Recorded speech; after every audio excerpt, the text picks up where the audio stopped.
Espiritismo sem mistério.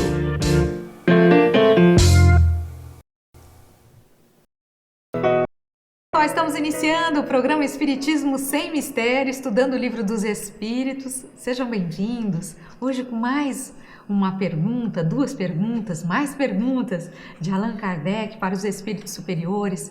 Estamos abordando temas interessantes, já falamos sobre os minerais, vegetais. Agora estamos abordando a questão entre os animais e o homem. O que acontece, como se dá essa evolução, quais são as ligações, o homem é um pouco animal, ou o animal é um pouco homem, até que ponto existe uma linha divisória entre todo esse processo. Então nós já começamos a abordar esse tema no programa anterior, busque lá, e hoje daremos continuidade. Para quem não me conhece, eu sou Solange Salman Godoy, junto com o André Luiz Ruiz. Como vai, André? Olá, Solange! Com muita alegria vamos voltar ao estudo do Livro dos Espíritos, tratando de coisas que dizem respeito ao nosso dia a dia, não é apenas uma digressão filosófica sobre teorias, não, estamos aprendendo como toda a estrutura do universo se você, principalmente nesse tema, neste trecho do Livro dos Espíritos, que nós temos um outro programa que também é exibido aqui na TV Mundo Maior, que se chama O Espírito da Letra. Neste programa, que vai ao ar sempre, toda semana com um capítulo novo, nós já lemos 9 obras completas do Espírito André Luiz, através da mediunidade de Chico Xavier. Estamos terminando agora a 10ª. Este livro ele está muito ligado a essas questões evolutivas, chama-se Evolução em Dois Mundos. E neste livro, muitas das coisas a respeito da evolução das plantas, do reino mineral, vegetal e animal, estão explicadas de forma bastante compacta, mas bastante densa, bastante cheia de informações. E você pode assistir todos os capítulos que nós já produzimos. Nós já temos toda a primeira parte do livro já preparada, estamos agora nas últimas partes, estamos no último capítulo desse livro, Evolução em Dois Mundos. E com isso você terá todo um contingente de informações que vem completar aquilo que os espíritos estão falando a Kardec lá em 1857. Sobre agora a inteligência do animal, a inteligência humana, como é que essas coisas se entrelaçaram. Então não perca, entre lá, seja na TV Mundo Maior, no programa O Espírito da Letra, seja no nosso próprio canal, no youtube.com/O Espírito da Letra, tudo junto. Você vai ter todos os livros e mais ainda o 10º que estamos já terminando. Portanto, você terá material para ir se informando sobre todas essas questões, ok? Então, Solange, agora a gente vai continuar, né, com o tema que começamos no programa anterior. Lá no programa anterior nós falávamos da parte final dos minerais e vegetais e já tínhamos iniciado algumas perguntas sobre o reino animal e o reino hominal. Agora a gente vai dar continuidade a este tema, só que agora a gente já preparou um slidezinho inspirador, não é? Para tratar desse tema, os animais e o homem. Vamos ver? O slide número 1. Olha aí. Que gracinha, a gente sempre demonstrando, sempre os homens interagindo com os animais, e nós vemos que os homens também, educando os animais, acabam fazendo com que eles adquiram certas habilidades. Não acho que não é bem esse o termo, mas que eles consigam às vezes fazer coisas, né, que sem a intervenção humana eles não fariam, como por exemplo dar a pata ou corresponder ao seu dono de uma certa forma, de uma certa maneira, e ganhar até premiações, né? Nós vemos que eles são adestrados muitas vezes. Então são imagens carinhosas. Agora que nós já estamos nos inspirando com este contingente de imagens positivas que fazem a integração do reino animal, você vê ali embaixo o menininho deitado no dorso da vaca, a vaca apoiada na coxa do garoto, as pombas tudo ali em volta, não é? Todo mundo fazendo parte dessa realidade em que há uma integração na foto da esquerda em cima, as sombras, né, dos diversos reinos, o gato, a vaca, o cachorro, o pato, o porco, todo mundo ali vivendo na mesma atmosfera, no mesmo sol, observando a natureza. Então, agora nós vamos dar continuidade numa pergunta que a Solange deixou na semana passada, como uma provocação no último programa que nós fizemos, eu digo semana passada, mas no programa anterior, a Solange perguntou: você acha que os animais têm uma linguagem? Vocês acham que eles falam? Não é, Solange? Foi isso que você falou? É isso mesmo. Será que eles se comunicam? Eles se comunicam entre si? Eles, né, têm algum tipo de linguagem? E agora nós vamos para a pergunta 594, que é justamente essa. Está aí a pergunta: os animais têm uma linguagem? Olha, você que está me assistindo, nos assistindo, você pode ser que tenha um animalzinho de estimação. E você entende o animal, né? Você entende, o animal te entende. E entre eles, quando você tem 2 ou 3, eles também se entendem entre si. Eles sabem se comunicar, eles sabem demonstrar raiva ou carinho. E você identifica isso na maneira que eles se conduzem. Então, diante disto, Kardec quer saber se os animais eles têm algum tipo de linguagem. E agora nós vamos para o slide seguinte, onde os espíritos superiores vão responder isso. Se entende uma linguagem formada de palavras e sílabas? Não, os animais não têm linguagem. Um meio de se comunicarem entre si? Sim, aí sim, os animais têm esse meio de se comunicarem. Eles se dizem muito mais coisas do que você acredita, mas sua linguagem e suas ideias são limitadas às suas necessidades.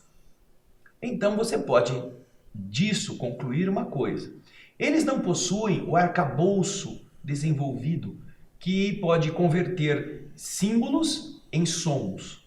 Eles não fazem ainda essa convenção. Porém, eles têm, sim, uma maneira de se comunicarem. Eles têm uma forma de estabelecer contato para aquilo que é básico, para aquilo que é necessário, para aquilo que é perigoso, para aquilo que é atraente. Eles têm diversas maneiras de se comunicar. E nesse aspecto, se você considerar uma linguagem, um modo de transmitir alguma informação, eles têm, e muito mais do que você imagina, dizem os espíritos. Não tem essa linguagem de palavras articuladas com sons, vogais, consoantes, ideias que você vai estabelecer depois uma linguagem escrita para representar foneticamente aquilo que você está querendo dizer. Não, isso eles não possuem ainda. Mas eles possuem sim uma capacidade de transmitir ideias ou anúncios ou avisos para beneficiar ou para intimidar outros que possam estar à sua volta. Então, assim, e nós vamos ver que o próprio André Luiz, lá no livro que eu citei agora há pouco, Evolução em 2 Mundos, vai tratar desse aspecto. Também como uma etapa evolutiva do reino animal no desenvolvimento das condições básicas para chegar depois ao reino hominal. Então, eles possuem sim essa linguagem, porém, não se trata de um discurso que vai além do anúncio onde está o perigo, do anúncio onde tem a água, daquilo que os outros membros do clã podem aproveitar do alimento. Tudo isso está dentro daquela linguagem, o assobio, o canto, não é? Eu estou me lembrando aqui que perto de casa nós temos muitas árvores, e você pode observar isso perto da sua casa também. Se você está lá, de repente você escuta aquele alvoroço, aquele piu, piu, piu, piu, piu, aquele alvoroço dos pássaros, meio fora do normal. Se você sair lá fora, você vai ver que tem algum predador querendo pegar os ovos dos passarinhos ou querendo atacar os filhotes. Então você vai ver que tem algum gavião sobrevoando a área e eles se comunicam avisando desse perigo iminente. Então, se você observar a natureza, a gente consegue constatar como existe essa comunicação entre os animais. O suricato é um animal africano pequenininho. Ele parece um gambá. E quando o seu bando, e eles andam em bandos exatamente para terem mais chances de se proteger, porque é mais fácil de proteger a cria quando estão muitos tomando conta dela. Então o suricato, quando ele vai tomar água, o que eles fazem? Um fica num morro um pouquinho fora do ambiente onde está a água, porque os animais sentem pelo instinto que ao tomar a água, eles ficam vulneráveis ao ataque, porque eles perdem a atenção ao que está em volta. Então, muitos deles não conseguem beber, porque eles podem sofrer o ataque de um predador. Porém, no suricato, ele tem um guarda, ele tem um vigia, que fica lá. Ele não bebe a água ainda. Aí, quando o bando está todo tomando água, enquanto não há nenhum perigo que ele ficou percebendo, que ele ficou, né, fazendo o seu radar funcionar, ele deixa o povo beber água. Mas quando ele percebe que tem uma cobra, ou que tem um leão, uma jaguatirica, que tem uma raposa, um predador por perto, ele dá uns gritos de alerta e sai todo mundo correndo. Ninguém pergunta, o que você está gritando? Não, ele gritou, sai todo mundo voando, porque sabe que vai virar comida. Então, você vê, é uma linguagem, é um sinal de alerta, é uma coisa que faz com que os outros possam beber suficientemente, sem ficar presos ao medo, enquanto que um está tomando conta. Você pode procurar na internet, eu já vi, não sei qual é o nome, o André deve saber qual é o nome do pássaro. É um pássaro que quando ele tem o ninho, os ovos, né, tudo bonitinho, ele fez o seu ninho. E se você, até mesmo na rua, você está passando perto de onde ele tem o ninho, ele vem e ele te ataca, ele começa a te atacar, ele bate assim na sua cabeça, ele vem, vários vêm, começam a te atacar para que você não chegue perto do ninho dele. É bem engraçado esses vídeos. Aqui em Campinas, um dia nós fomos andando na calçada, daqui a pouco a gente viu o povo do outro lado da rua, tudo dando risada. Porque todo mundo que passava lá, ninguém sabia o que era. Mas o passarinho que estava no poste, me parece que era um sabiá, desses sabiás. É um passarinho comum, assim. Sabiá da campina, sabiá do campo. Ele tinha um ninho bem em cima do poste. Mas todo mundo que passava na calçada, ele sentia uma ameaça. Então ele mergulhava e dava uma bicada na cabeça, no curuto da pessoa, ou no cabelo. E a pessoa se assustava. E o povo do outro lado da rua dava risada.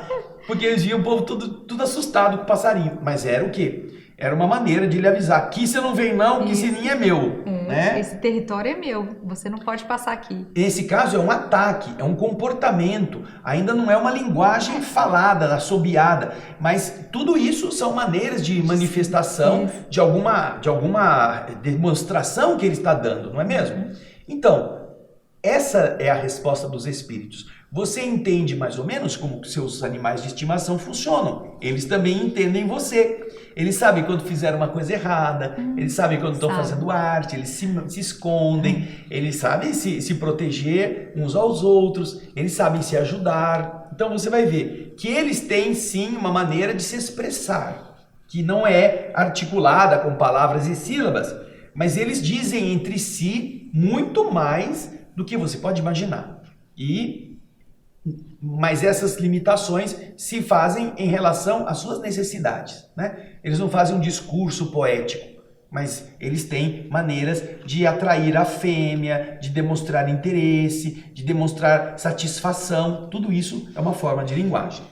Aí, quer falar mais alguma coisa, Solange? Vamos em frente. Vamos lá. Agora, Kardec, já que ele está falando de uma maneira de se expressar, um grito, um uivo, um silvo, uma coisa que sonora, um barulho que sonoro faz os outros perceberem, porque você não escuta o elefante falando, né?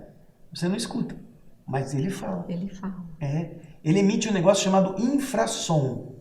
Nas grandes savanas da África, nos grandes campos, aquele descampado que vai em frente, vai lá longe, você não consegue ouvir, além de alguns metros, qualquer silvo que esteja numa vibração de alta frequência. Aqueles apitos muito agudos, eles esbarram nas árvores, nas moitas, e ele vai perdendo força, então ele não se expande. Mas o infrassom, aquele infrassom, ele ganha, porque a onda é longa, ele passa por tudo, ele anda quilômetros. Então os bandos, os conjuntos de elefantes que estão juntos, caminhando, que às vezes estão distantes 10, 15 quilômetros entre eles se comunicam com infrassom. E a mesma técnica que os grandes navios, quando estão em trânsito pelos oceanos, eles utilizam. Eles não dão aqueles apitos agudos, que são próprios de uma alerta para quem está perto. Eles dão aqueles avisos, sabe aquele apito grave, é o mais próximo do infrassom, porque aquilo ganha distâncias quilométricas na superfície do mar e lá longe, 2, 3, 10 quilômetros, um outro pode ouvir. Quem está, às vezes é uma neblina, às vezes é uma bruma, que não permite que um navio veja o outro com muita proximidade. Eles estão próximos, mas a neblina impede que eles se vejam, e este som, ele então ganha, ele passa pela densidade do ar, da neblina, da bruma, que é vapor d'água, e ele chega mais longe. Então, é a mesma técnica. Então, os elefantes falam, eles têm maneiras de se comunicarem os bandos entre si, quilômetros de distância. Aí, o que acontece? Existe o som, seja o som de ultra frequência, de baixa frequência, de média frequência, mas eles são assim sonoros. Agora vem a pergunta. Olha só como Kardec ele tem lógica sempre no seu raciocínio. O slide que está aí. Há animais que não têm voz. Ao que parece, esses não têm linguagem. Quer dizer... Então, se eles não emitem som, como é que eles vão se comunicar? Eles não se então, eles não devem ter nenhuma linguagem, não é? Veja só que interessante. O raciocínio de Kardec é um raciocínio bastante lógico. Se os espíritos dizem que, usando-se de sinais sonoros, audíveis ou não muito audíveis, os animais se comunicam e falam coisas muito mais complexas do que se imagina, e os que não falam? Os que não têm som, os que ainda não emitem nenhum tipo de vibração no ar, eles não têm linguagem? E então vamos ver o que os espíritos respondem? Dá uma olhadinha aí. Eles se compreendem por outros meios. Vocês, homens, só têm a palavra para se comunicarem? E os mudos? Que diz deles? Os animais, estando dotados da vida de relação, têm meios de se informarem e de exprimirem as sensações que experimentam. Crê que os peixes não se entendem entre si? O homem não tem, portanto, o privilégio exclusivo da linguagem, embora a dos animais seja instintiva e limitada pelo círculo de suas necessidades e de suas ideias, enquanto que a do homem é perfectível e se presta a todas as concepções da sua inteligência. Então você vê que, mesmo quando você não escuta o que os animais estão querendo falar ou o barulho que estão fazendo, eles têm uma maneira de exprimir esta emoção. E eles podem não falar. Você já deve ter visto, se você tem gato, você já deve ter visto quando o gato chega perto de você, e inclusive existem canais na internet que explicam as reações do gato para você interpretá-los. Aí você olha o gato está com o rabo em pé assim, ele está fazendo... Ele está todo arrepiado e está tremendo o rabo. Ele está dando uma informação. É uma linguagem. Não é sonora, mas é uma linguagem. Aí quando o gato muitas vezes chega perto de você, ele não fala, ele não mia, ele faz assim. Ele faz um ronronar com a garganta, que também indica outra coisa. São estruturas de comportamento que têm uma significação. Tanto é que existem que fazem esta análise e mostram o que o gato está querendo transmitir. Mas não estamos falando só de animais como o gato, que já é um nível mais avançado na escala dos animais. Estamos também vendo essas mesmas coisas em outros animais, em outros seres, que não tendo a voz, se comunicam de outro modo. Você vê os peixes, eles não têm como fazer esse barulho, mas eles andam em cardumes, eles sabem sinalizar coisas para o cardume poder fugir de predadores, tudo ligado à mesma forma de sobrevivência que o instinto propicia. Já o homem não, o homem ele tem a capacidade de raciocinar, de complementar aquilo que falta com uma ideia que ele mesmo cria, e ele pode estabelecer várias maneiras de exprimir com uma mesma palavra estados de alma diferentes. Então você vê que é um cabedal muito maior. Porém, os animais possuem também, mesmo quando eles não tenham o estado de fala adequado. Você já deve ter ouvido ou assistido a dança das abelhas. Quando uma abelha sai da colmeia e ela encontra um determinado lugar onde tenha o pólen ou o néctar que ela precisa, ela volta para a colmeia e ela faz uma dança dentro da colmeia com características que indicam aos outros membros da colmeia aonde está, qual é a direção da fonte de alimento. Aí então, depois que todo mundo viu ela, e ela fica andando assim, meio tremida dentro em cima dos favos, e ela vai, parece que faz um 8 assim, né? Você não entende nada, mas eles entendem. Aí sai todo o bando de abelha, vai tudo para aquele lugar onde ela encontrou, para que tragam o alimento para a colmeia. Ela não está falando, ela está dançando. E esta dança, com o movimento do seu corpo, está indicando alguma coisa para as outras. Olha que interessante. E são maneiras, mesmo num ser tão pequenininho como um inseto, de transmitir um conhecimento, uma descoberta. Você já notou que às vezes você vai para a cama à noite, está tudo limpinho em cima da mesa, tudo limpinho em cima da pia, não tem uma fagulha de nada, você não vê. Aí quando você vai dormir, no dia seguinte você acorda, a sua mesa tem um verdadeiro mafagafo de formiga. Tem alguma pia, então, você percebe que tem umas 200 mil formigas em cima de um grãozinho, de um pedacinho de pão que ficou num canto. Como é que elas descobriram isso? Uma só saiu farejando. Quando ela encontrou aquilo, ela volta para o formigueiro. E lá no formigueiro, ela tem um jeito de contar para as outras onde é que está o negócio. E não demora 30 minutos, metade do formigueiro já está lá procurando pegar tudo que ela consegue. Tá vendo? É uma forma de comunicação. Pode ser por exalação química, pode ser por um comportamento anômalo, diferenciado, mas ela faz isto. Interessante, não é? Olha que bonito. Uhum. Mas nós temos agora, na sequência, Solange, mais informações a respeito nós desse vamos ter tema. Um comentário de Kardec agora. Isso mesmo. A essa resposta da 594. Vamos lá. Os peixes com efeito que emigram em massa, como as andorinhas que obedecem ao guia que as conduz, devem ter meios de se informarem, de se entenderem e de combinarem. Talvez por uma vista mais penetrante que lhes permita distinguirem os sinais que fazem. Pode ser também que a água seja um veículo que lhes transmita certas vibrações. Qualquer que seja, é incontestável que eles têm um meio de se entenderem, como todos os animais privados da voz e que fazem trabalhos em comum. Deve-se espantar, depois disso, que os espíritos possam se comunicar entre eles mesmos sem utilizar a palavra articulada? Se os bichos fazem isso, vem para mim aqui um pouquinho. Você deve procurar, e vai ver cada coisa linda, a revoada de estorninhos que acontece na região da Europa, nos Estados Unidos. E você vai ver que eles fazem desenhos no céu em harmonia. Todos eles obedecem.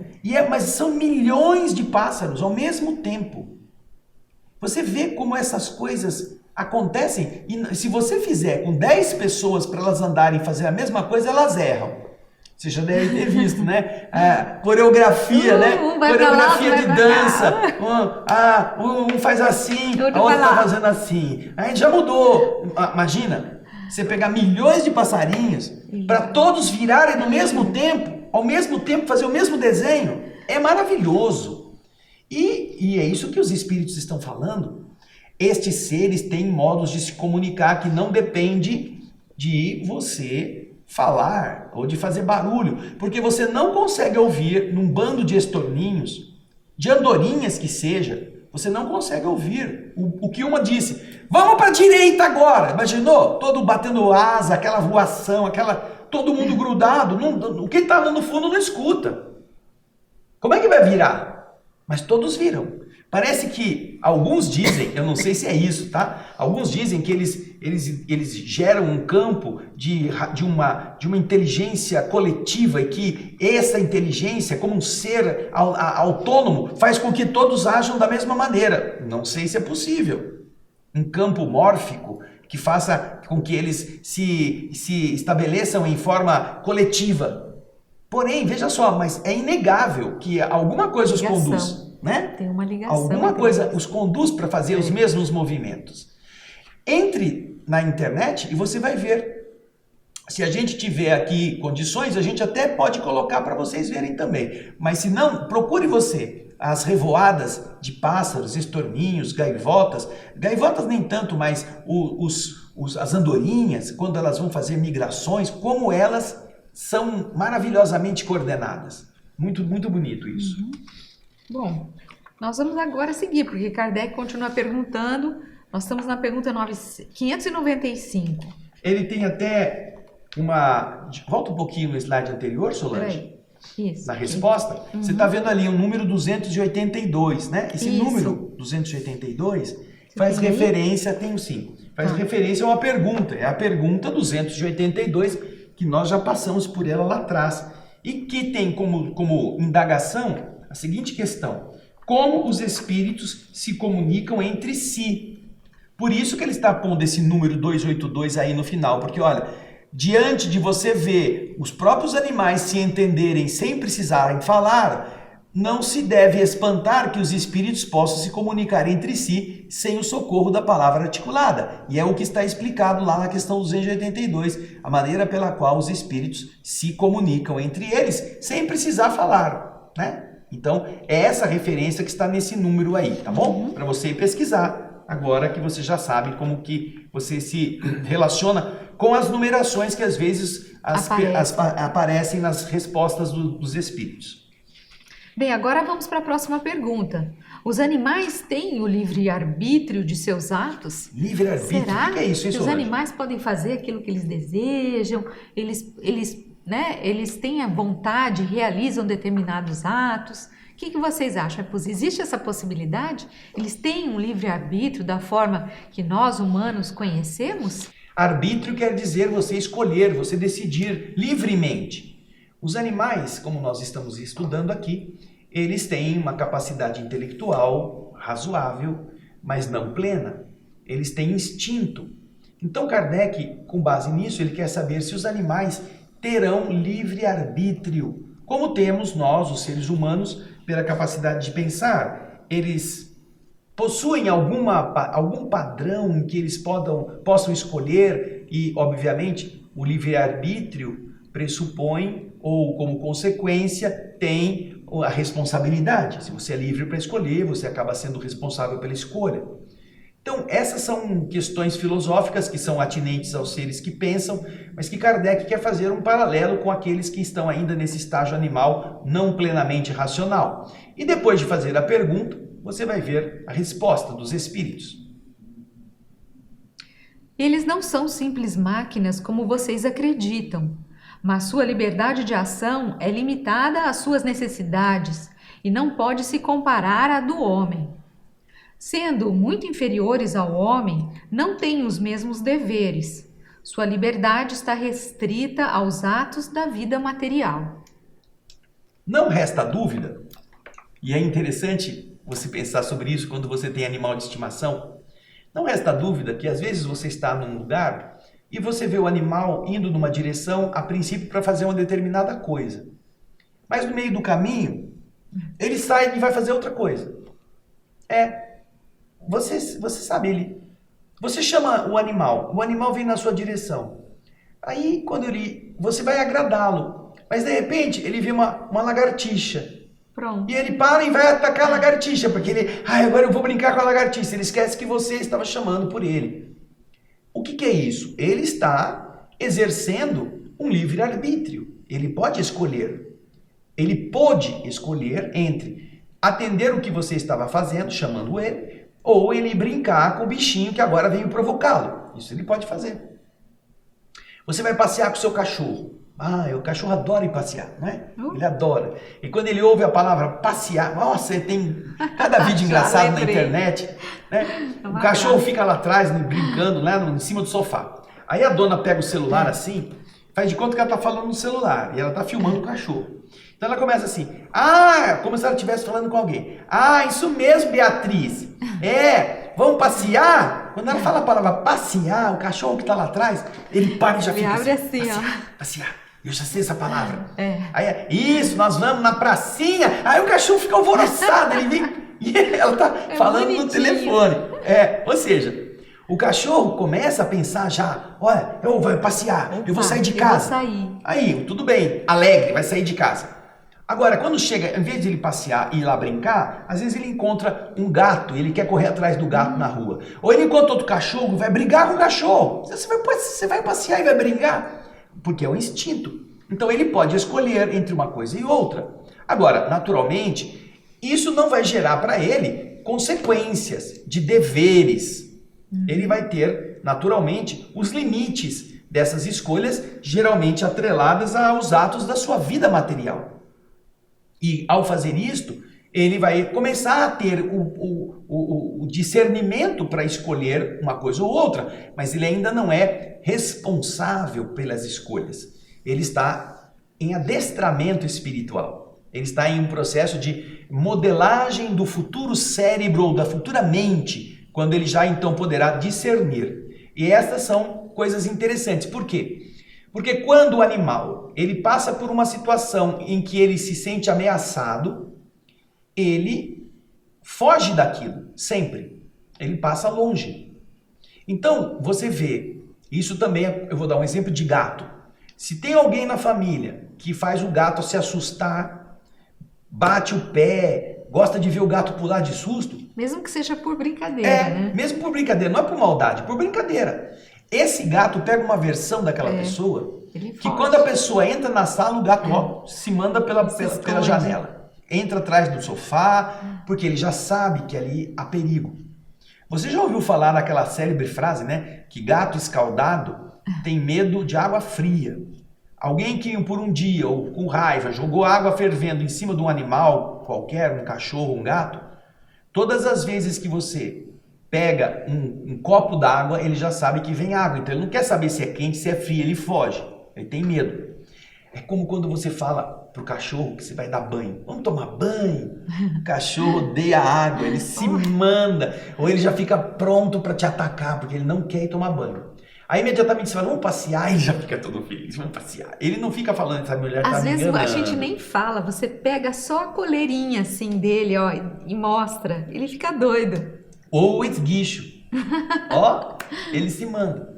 Então você percebe que ele tem certo poder de escolha, mas ele não é racional, não é ele não pensa assim, mas vai ser com água quente? Se for com água quente eu aceito. Ele não está raciocinando nesse aspecto, ele não quer, ele não tem ainda esse potencial, tá bem? É nisso que nós entendemos a pergunta que Kardec está fazendo e a resposta que os espíritos dão. Eles não são máquinas como você pensa. Eles têm um certo limite em que eles podem escolher, porém eles não podem ser responsabilizados, porque a sua capacidade de escolha é muito limitada, não pode ser comparada à do homem. Como eles são muito inferiores, eles também não têm os mesmos deveres que o homem possui. E essa liberdade de escolha geralmente está restrita aos atos da sua vida material. Vamos na sequência, Solange? Vamos lá, muito bem. Temos mais uma pergunta, 596. De onde provém a aptidão de certos animais para imitar a linguagem do homem? E por que essa aptidão se encontra mais nas aves que no macaco, por exemplo, cuja formação tem mais analogia com a sua? É uma pergunta interessante que Kardec faz aqui. Por que será? De onde vem essa aptidão que alguns animais imitam os homens? Louro, você pega louro, arara. Aqui mesmo na nossa casa tinha um vizinho que tinha uma arara, que era antiga dele, do tempo em que se podia ter esse animal, e que ele cortava a asa para não voar, e ela ficava andando no muro, falando, arara, ela ficava falando. Ou outros passarinhos que aprendem a falar, como o papagaio, fala o nome da pessoa, chama o cachorro. Imagina, tinha uma pessoa conhecida que ela chamava o papagaio, aprendeu o nome do cachorro, porque ele tinha um cachorro e um papagaio, e o papagaio ficava chamando o cachorro, e o cachorro vinha. Então é muito engraçado. Então por que é o passarinho e não o macaco, que é muito parecido com o ser humano, que tem quase as nossas conformações gerais? Por que o macaco não fala, mas o papagaio fala, né? É a pergunta de Kardec. Vamos ver a resposta, Solange? Vamos lá? conformação particular dos órgãos da voz, secundado pelo instinto de imitação. O macaco imita os gestos e certas aves imitam a voz. Nós sabemos que a imitação é um tipo de aprendizado também. É imitando que nós aprendemos. E acho que a gente pode utilizar talvez essa analogia. Ou seja, os macacos vão imitar os gestos humanos, o que os homens fazem. E os pássaros, as aves, imitam a voz. Os animais, como os mamíferos, os macacos, eles têm uma conformação adequada a esse mimetismo. Enquanto os passarinhos não têm, apesar deles terem braços cheios de pena, eles não podem fazer o que um homem faz com os braços. Pegar coisas, jogar bolas, pegar objetos, escrever. Já um gorila, se você der uma caneta para ele, é capaz dele escrever.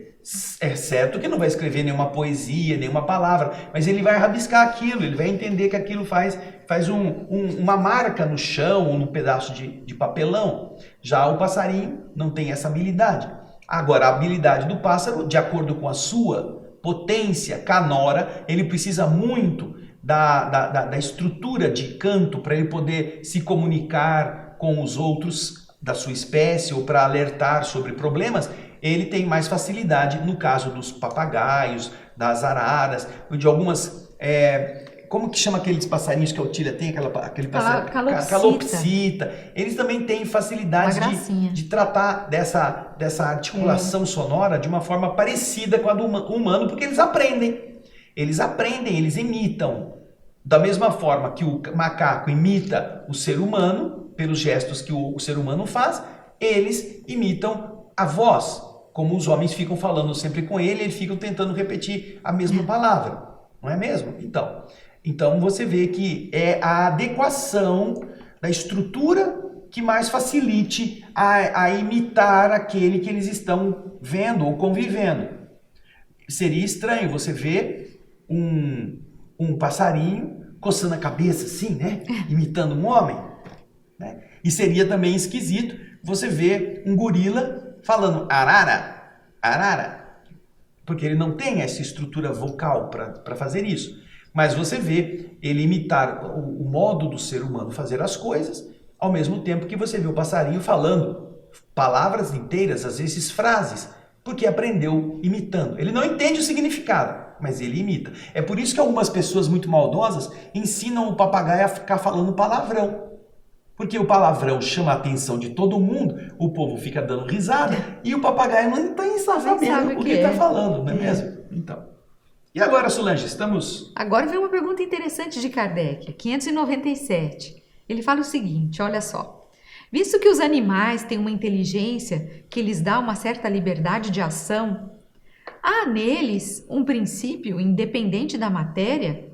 Olha só o que Kardec quer saber. Já que os animais têm uma inteligência e através vamos dizer assim, desse princípio inteligente, ele tem uma certa liberdade de ação, será que existe um princípio independente da matéria? Será que existe algo além da matéria nesses animais? Olha que interessante essa pergunta. Vamos pensar assim. Esse algo independente da matéria, nós, nos seres humanos, chamamos de espírito. Isso. Chamamos de alma. Kardec quer saber, existe alguma coisa semelhante nos animais, já que eles têm uma inteligência que até lhes dá uma certa liberdade de agir? Eles têm alguma coisa que sobrevive quando o corpo deles morre? Alguma coisa continua existindo? Veja só o que o mundo espiritual respondeu.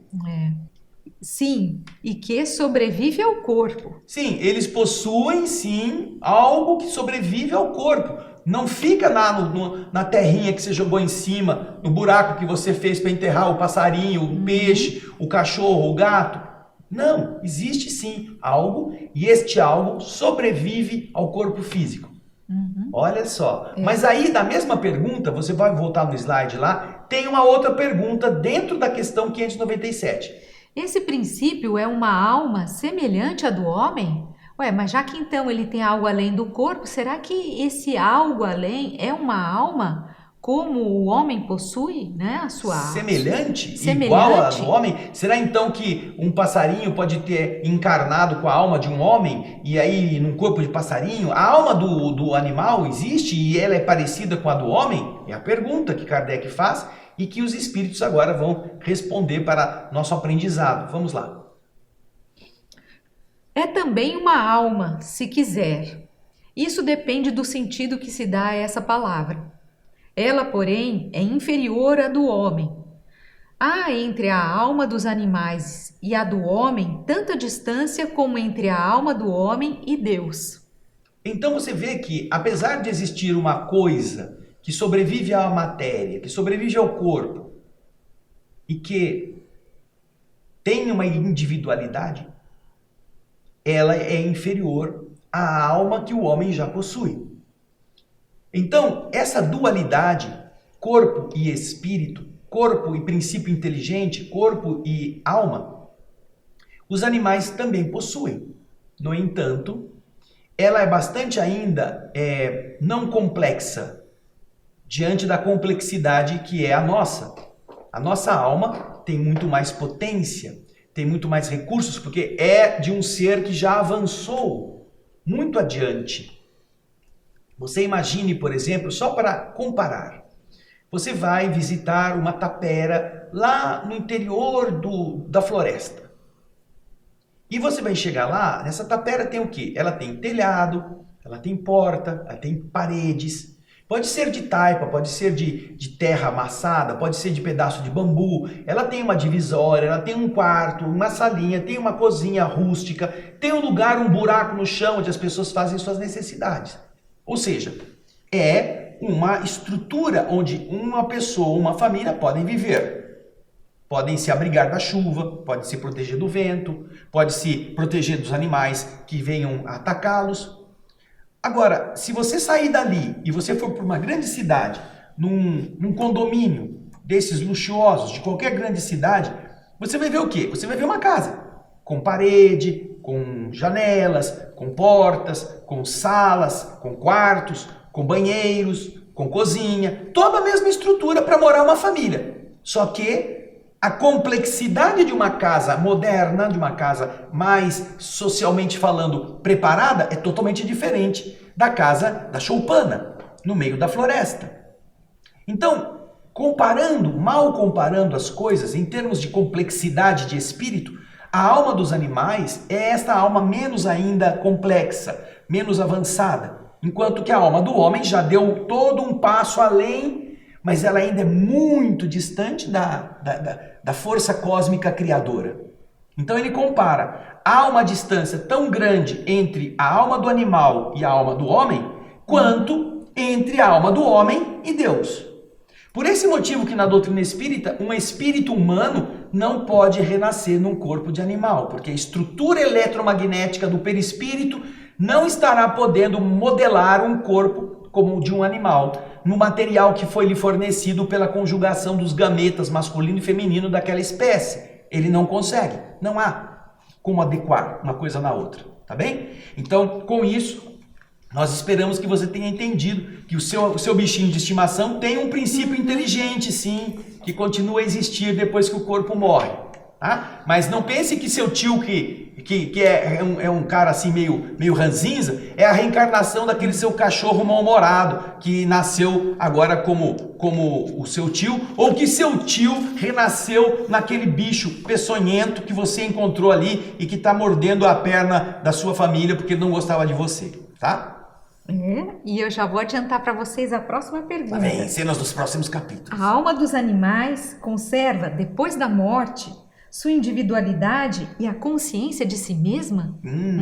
Isso é uma coisa interessante. Será que depois que o nosso cachorro, o nosso gatinho, será que depois que eles desencarnam, eles conservam uma consciência de si mesmos? Eles mantêm a sua individualidade? O Lulu sabe que foi Lulu, o Joval sabe que foi Joval, o Bug sabe que foi Bug. E aí, se você pensar sobre isso, nós vamos ver isso tudo na semana que vem. Você já no próximo programa você já pode ir raciocinando a respeito, certo, Solange? É isso mesmo. Nós agradecemos a presença de vocês que vocês possam pegar, conhecer, acessar os programas anteriores. E também não deixa de curtir, de compartilhar. Se você gosta desse conteúdo, seus amigos também podem gostar. Então, distribua coisas boas para as pessoas. Vai lá no nosso canal, O Espírito da Letra, analisando a obra de André Luiz, principalmente no Evolução em Dois Mundos. Você vai ter muita explicação sobre tudo isso. Mas a gente vai continuar falando disso no próximo programa, tá bom? Até lá. Até a próxima. Um grande abraço. Tchau.